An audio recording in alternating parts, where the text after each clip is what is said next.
मडगावच्या 3 बहाद्दरांना बेळगाव पोलिसांनी 500च्या बनावट नोटांसह रंगेहात पकडल्याची घटना ताजी असतानाच आता दक्षिण आणि उत्तर गोव्यात देखील 500च्या बनावट नोटा चलनात आहेत की काय असा प्रश्न निर्माण करणारे धक्कादायक प्रकार समोर आलेत.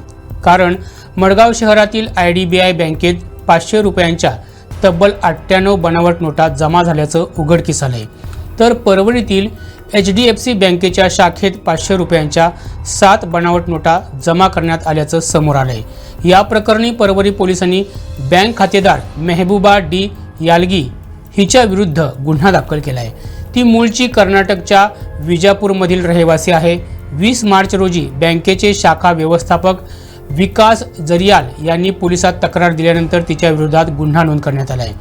संशयित मेहबूबाचं बँक खातं HDFC बँकेच्या बागेवाडी कर्नाटक येथील शाखेत आहे. तिनं परवरी शाखेमार्फत आपल्या बँक खात्यामध्ये रक्कम जमा केली होती. या रकमेपैकी 3,500 रुपयांच्या 500च्या 7 बनावट नोटा सापडलेल्या आहेत. नोटा तपासणी मशीनद्वारे हा प्रकार आढळून आला.